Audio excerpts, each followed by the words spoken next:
지금 예수님께서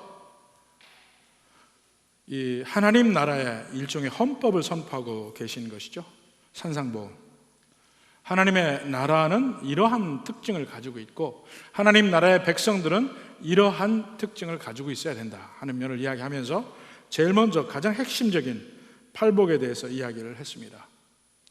하나님을 믿는 백성들은 이러이러한 품성으로 다른 사람을 대할 때 이렇게 해야 한다 하면서 이제 온 세상에 대해서 그 하나님의 백성들의 역할을 아주 두 가지 상징으로 표현을 합니다. 하나는 소금이고 하나는 빛입니다. 그래서 이 세상을 향한 우리의 삶의 방향이라든가 행동이라든가 이런 것들이 특징적으로 소금과 같다, 빛과 같다 이렇게 이야기를 합니다. 그렇게 되면 세상은 그 소금에 대해서, 그 빛에 대해서 반응을 합니다. 그 반응이 두 가지 반응이 나옵니다. 받아들이든지 거부하든지 이 두 반응이 나오는데 바로 이러한 면에 대해서 우리가 함께 이 시간에 보려고 합니다. 예수 믿는 사람들이 이 팔복에 있는 말씀대로 이러한 사람들이 된다면 심령이 가난한 사람, 애통하는 사람, 온유한 사람, 이 마음이 청결한 사람, 화평케 하는 사람 이런 사람들이 된다면 세상과의 관계에서 그들은 마치 소금과 같다 이겁니다. 소금과 같다. 13절에 너희는 세상의 소금이니 소금이 만일 그 맛을 잃으면 무엇으로 짜게 하리요 후에는 아무 쓸데없어 다만 밖에 버려져 사람에게 밟힐 뿐이니라. 소금이라고 했습니다. 사실 소금은 물론 여러 가지 기능들이 있죠. 기능, 이 음식을 썩지 않게 하는 기능, 또 소금 자신은 녹아지면서 다른 것에 맛을 내는 기능, 뭐 여러 가지 다른 기능들을 쭉 얘기해 볼 수가 있는데 여기서 가장 핵심적인 얘기는 맛을 내느냐 안 내느냐 하는 게 있습니다. 맛을 있게 하느냐 맛을 없게 하느냐, 없게 한다기보다 맛을 있게 못하느냐 뭐 이런 것이죠. 이 탕이나 국을 먹으면 그걸 가장 잘 알 수 있지 않습니까? 제가 제일 좋아하는 게 얘기하면 또 나중에 그것만 그래도 이건 괜찮을 것 같아요. 제가 제일 좋아하는 게 설렁탕입니다. 설렁탕. 근데 왜 좋아하게 됐냐? 어려서 저희 집 앞에 아주 큰 유명한 설렁탕 집이 앞에 있었는데요. 저희 어머니가 이제 계기가 되면 어떤 좋은 날이든지 뭐 특별한 일이 있을 때는 설렁탕 한 그릇 사주는데 그게 그렇게 맛있었어요. 근데 여기 오니까 설렁탕보다는 곰탕이 더 유명해가지고 또 곰탕도 제가 탕을 좋아합니다. 그래서 참고로 저를 대접하려고 하는 분들은 뭐 한정식 이런 데 안 가도 됩니다. 탕집에 가면 됩니다. 탕을 먹으면 먼저 간을 보죠. 맛을 보죠. 맛을 봐서 소금을 얼마나 넣을 건지 결정을 합니다. 다른 탕도 마찬가지고. 왜냐하면 그 소금을 넣고 안 넣고가 맛이 엄청나게 차이가 나니까. 작은 거지만 전체의 맛을 내는데 가장 주도적 역할을 하기 때문에 중요해요. 그게 소금이란 말입니다. 근데 맛을 잃는다는 말이 뭐냐 이거예요.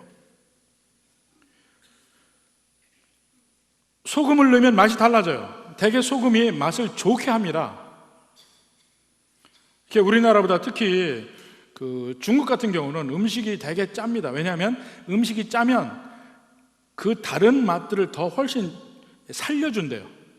그래서 중국 음식이 맛있는데 맛을 돋우기 위해서 소금을 많이 쓴다는 거예요.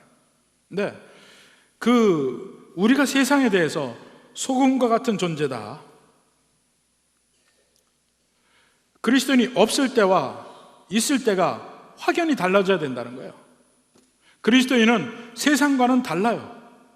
달라서 그 다른 면이 이 세상에 들어갈 때 그 다른 면을 세상 사람들이 전부 알아차릴 수 있을 정도로 그리스도인들이 달라야 된다는 것입니다.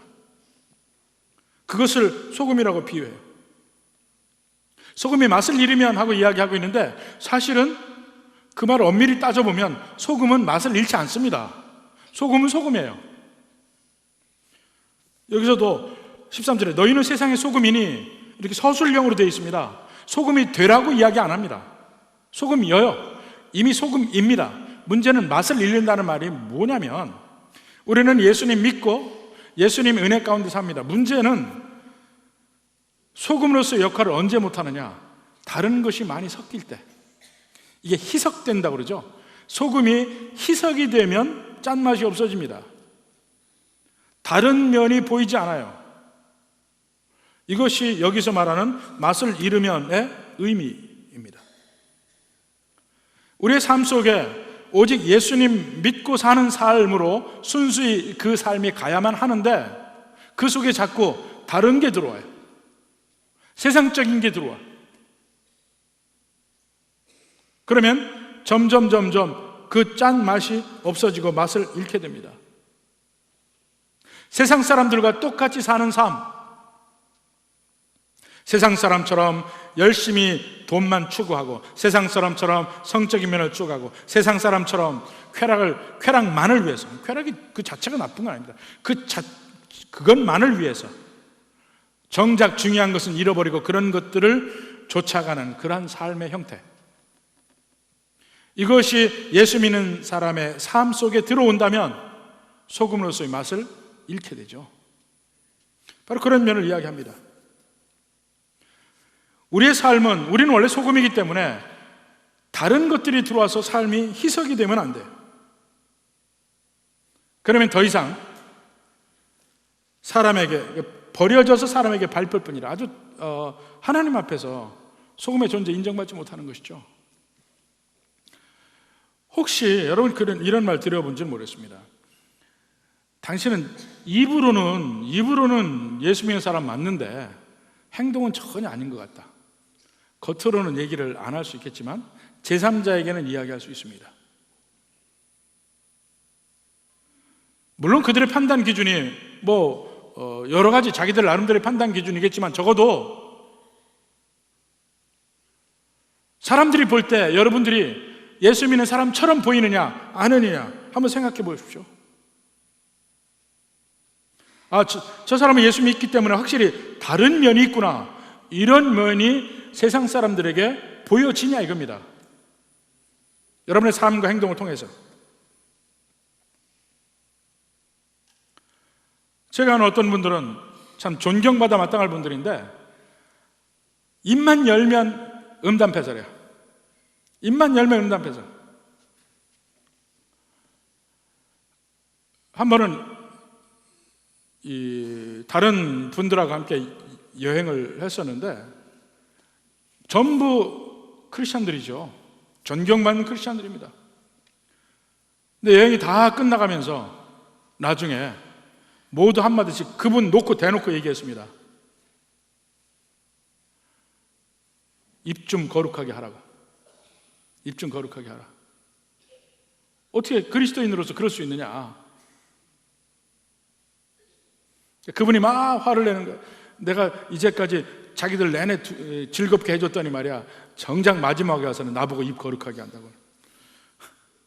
듣다 이제 못 참는 거죠. 그리고 저분이 예수 믿는 사람으로 존경받는 사람이어야 되는데 이렇게 되니까 얘기를 했습니다. 또 여러분에게 오히려 여러분에게 와서 이야기하는 사람들이 있을 겁니다. 저 사람 말이야 예수 믿는다 하는데 왜 저 사람은 전혀 예수 믿는 사람 같지가 않으냐. 맛을 잃은 소금. 세상 사람과 전혀 똑같아. 그들이 하는 행동 다 해. 그들이 몰려다니는 거 다 몰려다니고, 그들이 먹고 마시는 대로 같이 먹고 마시고, 그들이 좋아하는 곳에 같이 좋아해서 같이 가고, 우리들이 취미생활이라든가 이런 걸 하지 말라는 얘기가 아닙니다. 분명히 그 차이는 여러분이 이미 마음속에 알고 있을 겁니다. 믿는 사람으로서 다른 면이 분명히 보여줘야 되죠. 계속해서 빛이라고도 이야기합니다. 빛의 특징은 뭡니까? 자, 14절에도 이야기하죠. 너희는 세상의 빛이라. 점점 빛이 되어 가라. 그게 아닙니다. 이미 빛입니다. 서술형이에요. 빛이라 산 위에 있는 동네가 숨겨지지 못할 것이요 사람이 등불을 켜서 말 아래 두지 아니하고 등경 위에 두나니 이러므로 집안 모든 사람에게 비치느니라. 이같이 너희 빛이 사람 앞에 비치게 하여 너희 착한 행실을 보고 하늘에 계신 너희 할아버지께 영광을 돌리게 하라 그랬습니다. 빛도 일종의 퍼지는 범위가 있고 강도가 있죠. 근데 여기서 빛이라고 할 때 갈릴리의 빛이라든가 유다의 빛이라든가 이스라엘의 빛이라든가 로마의 빛이라든가 이런 얘기가 아닙니다. 세상의 빛이라고 이야기를 합니다. 훨씬 범위가 넓어요. 구약에 보면 빛이라는 면으로 상징되는 것들이 있습니다. 이스라엘이 이방의 빛이라고 그랬어요. 율법도 빛과 같다 그랬습니다. 시편 119편에 보면 성전도 빛이라고 그랬고 거룩한 성 예루살렘도 빛이라고 그랬습니다. 근데 그러한 것이 다 해서 신약에 와서 예수님은 믿는 백성들을 세상의 빛, 세상의 빛이라고 이야기합니다. 근데 이 빛이란 말이 그냥 여러 불 중에 한 불이 아니고 The light라고 그랬어요. All light가 아닙니다. The light of the world예요. 믿는 백성들이야말로 진정한 빛이에요. 이제까지 다른 어떤 상징보다도 믿는 백성들이 빛이라 이겁니다. 근데 그 빛은 어떤 역할이냐? 여러 가지 역할을 하지만 여기서는 비춰지는 역할, 그래서 어둠을 비추어서 그 어두움의 실체를 밝히는 역할을 하는 것이 바로 빛입니다. 보이게 하는 역할. 그래서 어두운 집에 테이블 위에 올려있는 등불과 같은 역할이라. 사실 그 당시 유대인들이 집에 가보면 대단히 어두웠습니다. 대단히 어두웠어요. 이 흙으로 해서 만들면 창문들이 많이 없고 거기 들여다보면 상당히 집안이 낮에도 어둡습니다. 근데 거기에 테이블에 빛을 놓는 거예요. 등불을. 그러니까 그 등불이 놓여지면 어두움이 없어지고 다 보이게 된단 말입니다. 근데 그 빛의 역할을 구체적으로 여기서 뭐라고 이야기하느냐? 어떻게 비춰질 수 있느냐? 무엇을 가지고? 여기서 뭐라 합니까? 많은 사람들이 우리가 세상에 그 빛의 역할을 하는 것이 복음을 비추는 거다 이야기하는데 그것을 통해서 물론 우리가 복음을 증거하면서 예수님 믿게 하는 것이 빛의 역할이기도 하지만 여기서는 더 구체적으로 착한 행실이라고 나옵니다. 너희 착한 행실을 보고 그들로 하여금 너희 착한 행실을 보고 하나님께 영광 돌리게 하라. 착한 행실이라고 나옵니다. 그럼 착한 행실이 어떤 것입니까? 무엇이 착하고 무엇이 착하지 않은 것입니까? 이게 우리말로 착하다 안 하다 하니까 조금 말이 좀 그러는데 선하고 악한 것입니다. 굿이라는 면과 bad이라는 면이에요. 선하고 악한 면. 무엇을 보고 선한 것이라고 이야기를 합니까? 모든 도덕률이 다 선하다? 모든 도덕률이 그 자체가 본질적으로 선한 것, 본질적으로 악한 것은 없습니다. 예를 들어서 살인하지 말라. 사람을 죽이는 것은 다 악한 일이다? 그렇지 않습니다. 전쟁에서는 사람을 죽일 수 있습니다. 실제 하나님은 구약성경에서 그 여리고성은 진멸하라, 심지어는 짐승까지도 하나도 생명은 남겨놓지 말라고 다 죽이라고까지 이야기를 합니다. 그러니까 살인하지 않는 것 그 자체가 절대 선이 아니에요. 이 세상의 도덕률이 그 자체가 선해서 지키는 것이 아닙니다. 오직 하나님만이 선하십니다.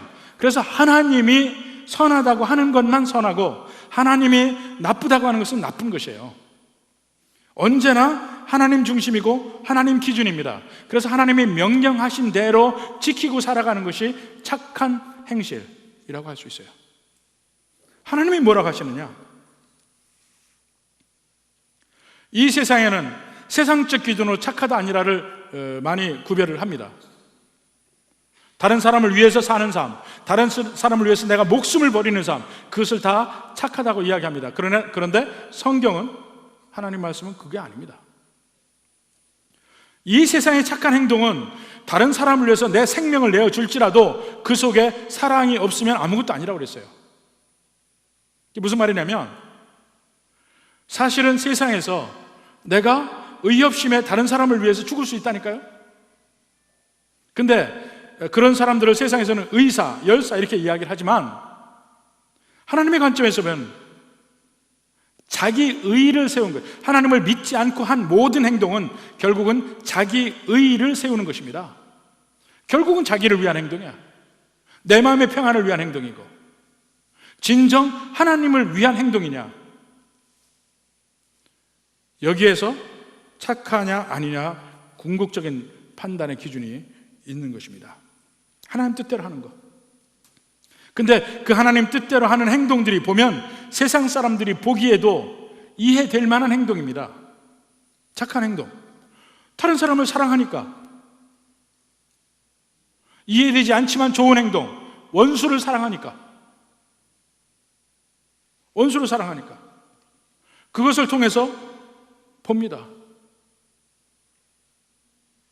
온갖 환난 속에서 늠름히 그 자기의 중심을 지키고 서 있는 사람들, 그것도 착한 거예요. 심지어는 성경적으로 이야기하면 세상의 권세자들, 그 모든 하나님이 세운 위임 권위의 사람들에게 그들을 존중하고 그들에게 순종하고 그들을 위해서 기도해 주는 것. 세상 사람 중에 싫어할 사람이 있을지 모르지만 그리스도인들은 그렇게 해야 합니다. 우리가 사회복지 쪽에서 일을 하는 모든 것, 사회적 약자를 돕는 일, 장애인을 돕고 노인을 돕고 어린이를 돕고 모든 사회적 약자들을 돕는 그 일을 우리가 함께 합니다. 이게 전부 우리는 궁극적으로 하나님을 위한 행동이에요. 내가 영광 받으려는 것이 아니고 하나님을 위한 행동들, 이 착한 행실을 보고 이렇게 얘기합니다. 우리가 이러한 빛과 소금이 이란 말입니다. 소금이 들어가네요. 빛과 소금입니다. 그러므로 소금으로서는 맛을 잃으면 안 돼. 세상까지 자꾸 들어와서 세상 사람과 똑같이 살면 안 돼. 세상과는 뭔가 예수님 믿기 때문에 다른 삶, 세상 사람들이 느낄 정도의 다른 면이 있어야 됩니다. 또 하나는 세상의 빛이다. 우리의 선한 행실을 세상 사람들이 봐야 됩니다. 이렇게 해서 빛과 소금의 역할을 할 때에, 소금으로서 이 세상을 살아갈 때에 세상은 두 가지 반응이 나타납니다. 세상에서는 첫째는 회개와 구원이 있습니다. 영적으로 죽은 사람을 살리는 것이에요. 16절 제일 마지막에 보면 뭡니까? 너희 착한 행실을 보고 하늘에 계신 너희 아버지께 영광을 돌리게 하라. 물론 일반적으로 영광을 돌리는 면도 있지만은 그들이 여러분의 착한 행실을 보고 하늘의 아버지를 기억하게 된다는 것입니다. 아, 그분이 정말 존재하는구나, 계시는구나, 이걸 알게 되고 그분을 믿게 된다는 것입니다. 사실 우리가 복음은 주로 들음에서 믿음이 난다고 우리 이야기하죠. 로마서 10장에서도 얘기하고 하는데, 그래서 우리는 복음을 증거합니다. 그런데 그거보다 더 강력한 게 복음을 봐야 됩니다. 복음을 봐야 돼. 여기서도 이야기하죠. 16절에 너희 착한 행실을 보고 그랬잖아요. 보고. 착한 행실을 봐. 베드로전서 2장 12절을 봅시다. 너희가 이방인 중에서 행실을 선하게 가져 너희를 악행한다고 비방하는 자들로 하여금 너희 선한 일을 보고, 여기도 보고라고 그랬죠. 보고 오시는 날에, 예수님이 오시는 것이죠. 오시는 날에 하나님께 영광을 돌리게 하려 함이라. 예수님 믿게 되는 거예요. 사실 우리가 복음을 증거할 때 우리가 말로서 증거하는 것보다, 말로 증거하는 것이 꼭 있어야 합니다만, 그거보다 더 강력한 것이 우리의 행동으로 복음을 증거하는 것이 더 강력해요. 제가 처음에 예수님 믿을 때도 그런 면이 많이 제게 영향을 미쳤습니다. 사실은 제가 한국에 있을 때는 뭐 전혀 교회를 다니는 거 상상도 못 했는데, 미국에 이제 유학을 가서 경영대학원 다니는데 그 예수 믿는 사람 때문에 상당히 괴로웠다고 그랬잖아요. 한 학기가 끝났습니다. 그러니까 우리 한 학기 끝날 때마다 우리는 그 종강 파티를 합니다. 나름대로. 그러니까 전체 학교도 종강 파티를 하고 한국 학생들끼리도 따로 모여서 종강 파티를 하는데, 그때 우리 경영대학원에 한국 학생 12명이었어요. 근데 12명 중에 10명이, 저하고 또 한 사람 빼놓고 10명이 예수님한테 미친 사람들이었어요. 완전히 미친 사람들이었죠. 그때는 그렇게 보였어요. 저 사람들이 이거 미국에 공부하러 왔나 아니면 예수 믿으러 왔나 그럴 정도니까. 근데 그분들이 가서 종강 파티 하자는 거예요. 근데 파티 전에 감사 예배를 드리재. 나는 그때 예배가 뭔지도 몰랐죠. 감사 예배를 드리재.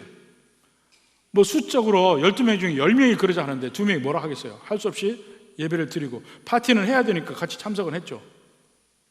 근데 그 전부터 계속해서 저를 전도한 분이 있습니다. 그 안에서. 근데 예배를 드리고 목사라는 분이 와서, 저는 제 목사라는 분이 가까이서 본 게 처음인데 첫인상은 별로 좋지 않았어요. 근데 그분이 와서 예배를 드리고 이제 마지막에 기도를 하는데 제 앞에 그분이, 저를 전도하는 분이 앉아 있었는데, 기도를 하는데 딱 기도하는 자세를 고쳐 잡고 기도를 하는데 그때 확 제게 와서 닿는 생각이, 저 사람 진짜 믿는구나 이 생각이 들더라고. 그 모양을 보고 거기서 풍기는 모습이 정말 바로 앞에 하나님이 계시는 그러한 마음가짐으로 기도하더라고요. 아무렇게나 하는 기도가 아니었어요. 그때 제가 진짜 저 사람 믿는데 진짜 신이 계신가? 이 생각이 들어오더라고. 그래서 거기서부터 마음이 조금씩 바뀌면서 나도 궁금하기도 하고 알아보고 싶고, 이렇게 하다가 이제 저도 교회를 다니게 됐죠. 그러니까 앞에서 그분이 계속해서 전도하는 거는요, 그 전에도 저를 전도한 사람들이 많았습니다. 그런데 저는 강력하게 제 나름대로의 논리를 가지고 다 물리쳐왔어요. 근데 제게 결정적으로 마음에 영향을 미치는 것 중에 하나가 바로 그 사람의 기도하는 모습이었어요. 거기서 뒤에서 보고 느꼈다니까. 여러분도 신앙생활을 참 잘해야 되는 게, 사람들이 여러분 앞에서 하는 말은 전체 여러분의 표현 중에 한 10%, 20%밖에 안 됩니다. 20%도 안 됩니다. 여러분 자신을 드러내는 것은 여러분의 뒷모습입니다. 앞모습이 아니에요. 여러분의 신앙의 색깔이 어떻든 간에 여러분의 자녀들이 거의 대부분 여러분의 신앙 색깔을 닮아갑니다. 앞에서 아무리 교회생활 이렇게 하라 저렇게 하라 얘기해봐야 소용이 없습니다. 여러분의 뒷모습을 보고 여러분의 신앙의 진실, 그거를 아이들이 압니다. 그래서 대부분 보면 신앙의 색깔이 비슷해져. 부모하고. 안 좋은 신앙, 자녀에게 가서 더 안 좋아져 보니까. 여러분이 어떻게 가정에서 신앙생활하고 여러분이 저에 대해서 어떠한 그 관점을 가졌는지 저는 대충 압니다. 뭘 보고 아는 줄 아세요? 여러분의 자녀들이 저를 대하는 태도를 보면 압니다. 아셨어요? 여러분의 자녀들이 저를 대하는 태도를 보면 여러분이 저를 어떻게 대하는지 제가 안다니까요? 여러분의 자녀들 중에 저를 좋아하는 아이들 참 많습니다. 대부분 좋아해요. 분명히 그 집안에서 얘기 들 때 저에 대해서 존중하는 대화들이 오고 가요. 그러면 아이들이 그걸 보고 배운다니까. 그냥 배워요. 조심하십시오. 여러분 자녀들 제 근처에 오게 하지 마십시오. 여러분 신앙이 금방 들통납니다. 뒤를 보고 배우니까 그래요.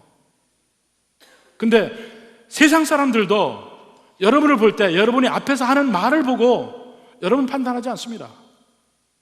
물론 말도 판단의 기준이 되죠. 근데 여러분의 뒷모습을 보고 여러분의 행동을 보고 여러분을 판단합니다. 여기서 보고 하고 나오잖아요. 여러분이 제대로 예수를 믿으면 숨길 게 없습니다. 한번 생각해 보십시오. 심지어는 정직하게 이야기할 만한 사람들에게 물어보십시오. 다른 사람에게 나는 예수 믿는 사람으로서 어떻게 비춰지고 있는가? 그걸 여러분이 알 필요가 있습니다. 그것도 사실은 교만한 사람에겐 절대로 말 안 합니다. 내가 말해도 되겠다고 느낄 때 비로소 진심이 나오지. 그래서 심령이 가난한 사람이 이게 얼마나 복인지 모릅니다. 내 마음이 낮아지면 상대편이 알아요. 저 사람이 마음이 열린 사람이구나, 마음에서 교만하지 않고 낮은 사람이구나 알면 바른 얘기가 나옵니다. 근데 저 사람이 교만하다, 저 사람의 마음이 다른 사람을 벌써 내리 깔고 본다, 이렇게 다 알고 있으면 절대로 그 앞에서 진실을 말하지 않습니다. 엄청난 차이예요.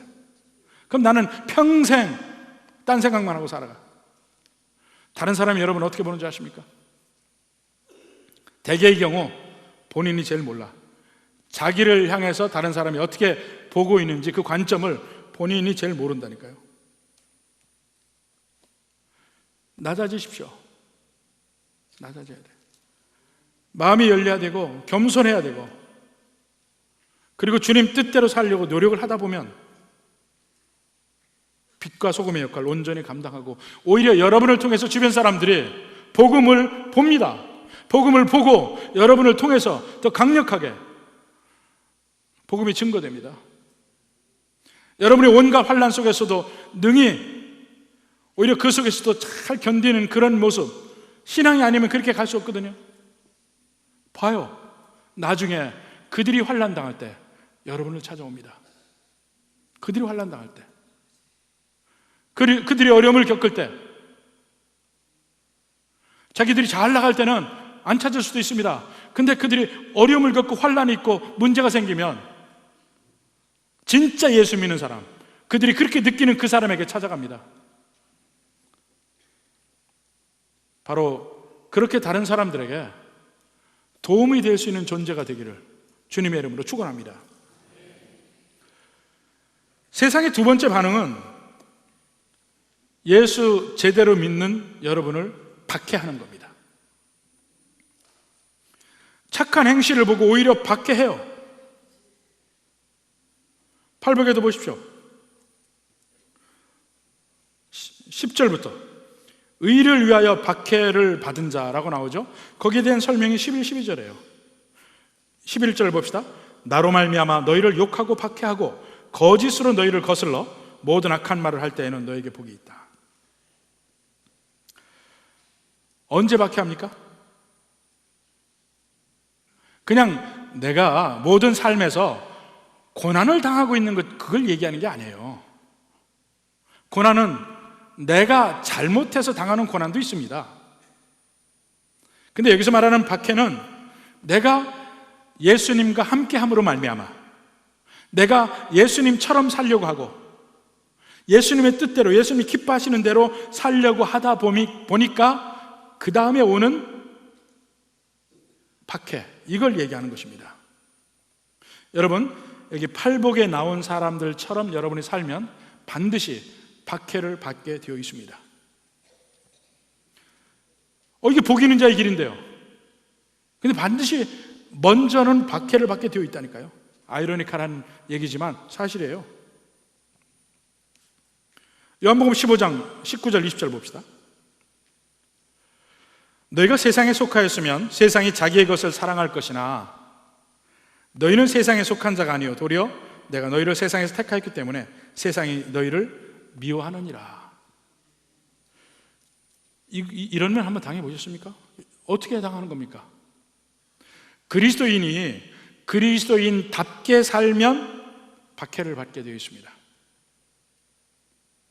세상엔 온갖 불법과 비리와 이기심이 판치는 데가 세상입니다. 근데 거기서 불법하지 않으려고 하고 비리에 개입되지 않으려고 하고 이기적으로 살지 않고 다른 사람들 생각하며 공존하려고 하다 보면 여러분은 박해를 받게 되어 있다 이겁니다.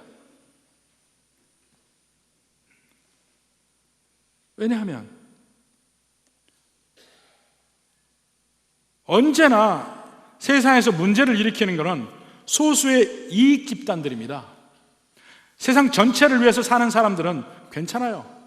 그런 사람이 없습니다. 소수의, 그 중에서 소수의 이익 집단을 위해서 삽니다. 내 가족만을 위해서 살다 보면 세상에 이 사회에 평화가 없고, 국가 대 국가도 상대편과 공평함을 생각하지 않고 자기 국가만 생각해. 그러다 보면 이 세상에 전쟁이 계속 이어지는 거예요. 평화가 없는 겁니다. 그게 세상의 법칙대로 돌아가요. 근데 그런 중에 내가 그리스도인답게 살다 보면 그 이익 집단의 사람들에게 거스르게 됩니다. 사단은 그들을 이용해서 우리가 하나님 뜻대로 사는 것을 흔들기를 원합니다. 그게 박해예요. 개인도 마찬가지고 한 조직에서나 교회도 마찬가지예요. 심지어는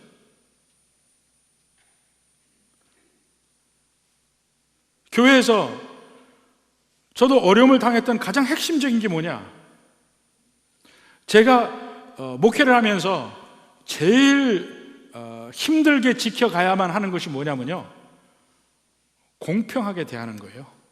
공평하게 대하는 거. 이게 제 목회 생활 동안에 제일 힘들어요. 언제나 기준을 정하고 이 기준에 맞는 사람이면은 당연히 교회에서 리더도 되고 다 한다 이겁니다. 근데 교회에서 점점 더 익숙해진 사람일수록, 또 중요한 위치를 차지하는 사람일수록 이 마음이 신앙적이 안 돼. 목사님, 공평하게 하십시오. 나만 빼고. 공평하게 하십시오. 다른 사람 얘기는 전부 공평하게 대하라고 얘기를 해요. 근데 나만 빼고야, 언제나. 자기가 들어갈 때는 특별히 더가 들어가요. 이게 목회자를 대단히 힘들게 하고, 우리 교회 당면한 문제도 바로 그겁니다. 교회를 교회답게 하려고 하십시오. 그러면 교회는 공평한 이 공동체가 돼야 될 거 아니에요. 신앙에 따라 인정도 받고, 신앙에 따라 이 일도 하고. 그럼 신앙에 따라 일하다 보면요, 신앙이 좋은 사람은 누구보다도 더 겸손하고 낮은 자리에 가게 되어 있습니다. 그런 사람들의 리더가 되고 이렇게 가야 될 거 아니에요. 자꾸 세상의 법칙이 들어와요. 그리고 흔들고. 이 공평함을 지키는 게 목회자로서는 제일 힘든 일이에요. 제일 힘든 일. 오히려 교회에서 일을 많이 하고, 오히려 저와 이 감정적 거리가 가까운 사람일수록 그 면이 더 어렵고 힘들어지는 거죠. 그래서 제가 별의별 소리 다 들었습니다. 매정한 사람이라는 소리도 들었고, 매정하긴 맞긴 맞는데, 근데 별별 소리 다 나는 게 결국은 의도는 공평하게 하기 위한 것이에요. 근데 사실요, 이 공동체, 어디서나 마찬가지입니다. 공동체, 여러분 자녀들도 마찬가지고, 자녀들도 공평하게 대해야 되는데 그렇게 안 할 때 이제 오히려 더 큰 문제가 생기는 거 아니에요. 공동체도 공평하게 대해야 돼요. 안 그러면 문제가 더 커집니다. 교회가 교회답지 않게 되는 것이잖아요. 이것을 지키는 것이 얼마나 힘든지 모릅니다. 여러분, 교회 안에서 각각 여러 크고 작은 조직들이 있는데 그 면도 마찬가지예요. 이게 제일 힘들어요. 그러니까 아니, 예수님처럼 모든 사람을 사랑하고 사는데 왜 박해를 받는가, 이렇게 이상하게 생각할지 모르지만요, 그게 그렇지가 않습니다. 예수님처럼 살다 보면 반드시 박해를 받게 되어 있다니까요. 여러분이 경험해 봐야 돼요. 만약 그 경험이 여러분에게 없다면 여러분이 진짜 예수 믿는 사람인지 아닌지 한번 생각해 봐야 돼요. 많은 사람들이 착각하는 것이 내가 예수님 믿으면 낮아져서 모든 사람에게 잘하니까 모든 사람과 다 관계가 좋을 거라 이렇게 생각하는데 그거는 천만의 말씀이에요. 착각입니다. 내가 제대로 예수님의 뜻대로 살려고 노력하다 보면 반드시 나를 그렇지 못하게 흔드는 사람이 생깁니다. 나는 정직하게 살려고 그래. 그럼 내 정직이 다른 사람의 정직하지 못함을 드러내게 하는 빛의 역할을 한다니까요. 나의 공평함은 다른 사람의 불공평함을 드러나게 하는 빛의 역할을 해요. 그 사람들이 싫어하는 겁니다. 그 사람들이 핍박하고 괴롭게 하는 것입니다. 세상이 박해랍니다. 근데 세상이라는 게 꼭 교회 밖에만 얘기하는 게 아니에요. 우리에게는 모든 불신앙, 그게 다 세상이라고 볼 수 있어요. 누가복음 6장 26절 보십시다. 모든 사람이 너희를 칭찬하면 화가 있도다. 그들의 조상들이 거짓 선지자들에게 이와 같이 하였느니라. 대표적으로 예레미야 때 보십시오. 지금 유다 왕국이 풍전등화 가운데 있었어요. 바벨론의 느부갓네살, 그 당시에는 이제 왕자였다 나중에 황제가 됐죠. 느부갓네살 왕이 막 공격하러 옵니다. 그러니까 이 유다 왕국 안에서 우리가 어떻게 대할 것인가 할 때 대부분의 선지자들이 하나님이 우리와 함께 하심으로 우리가 능히 물리칠 수 있다 그랬어요.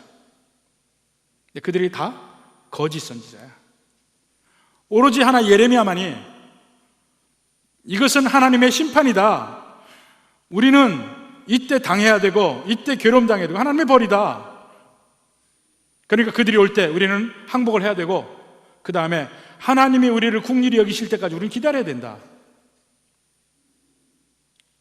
유다 왕국은 그 예레미야를 감옥에 넣고 다른 거짓 선지자들을 높입니다.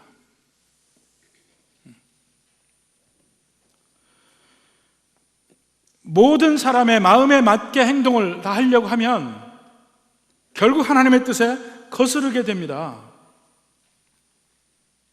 하나님의 뜻 안에서, 믿음 안에서 살려고 노력해 보십시오. 반드시 여러분을 싫어하는 사람이 나옵니다. 디모데후서 3장 12절도 무릇 그리스도 예수 안에서 경건하게 살고자 하는 자는 박해를 받으리라. 이 박해가요 그냥 싫어하는 정도가 아닙니다. 여기 11절에 나오죠. 나로 말미암아 너희를 욕하고 박해하고 그 다음에 거짓으로 너희를 거슬러 모든 악한 말을 한다고 그랬어요. 중상모략합니다.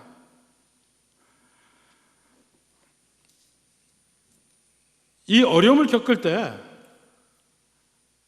전혀 나와 관계없는 온갖 중상모략이 판을 칩니다. 어려움을 겪을 때 보면 그것은 교회 안에서도 마찬가지고 여러분의 직장생활이나 여러분의 사회생활 다 마찬가지예요.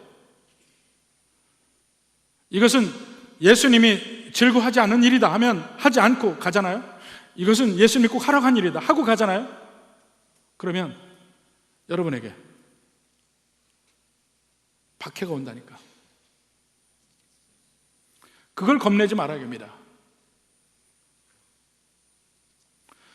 원래 그런 박해를 받는 것이 하나님의 뜻이라는 거예요. 하나님의 뜻. 빌립보서 1장 29절 보면 그리스도를 위하여 너에게 은혜를 주신 것은, 은혜 주신 거, 선물로 주신 것이 뭐냐면 다만 그를 믿을 뿐 아니라, 믿는 것도 선물로 주셨죠. 또한 그를 위하여 고난도 받게 하려 하심이라.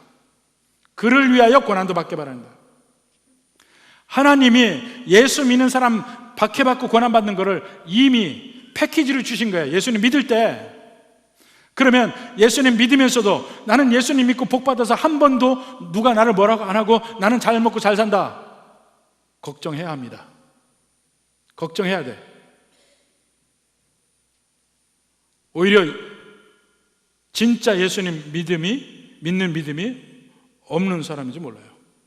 믿는 사람은 당연히 박해를 받는다고 되어 있는데, 아이고, 그럼 예수 믿는 사람이면 맨날 박해만 받고 그거 뭐 어떻게 삽니까? 할지 모르지만 거기에 기쁨이 있습니다. 예수 믿는 사람들에게 박해를 받으면서도 기쁨이 있어요. 바울이 빌립보서 4장 4절에 뭐라 합니까? 항상 기뻐하라.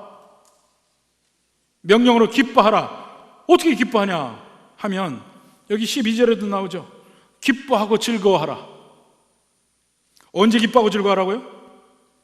박해를 당할 때. 하늘에서 너희의 상이 큼이라. 너희 전에 있던 선지자들도 이같이 박해하였느니라. 오히려 박해받는 그 순간에 기뻐할 수 있다는 것이에요. 어떻게 되게 됩니까?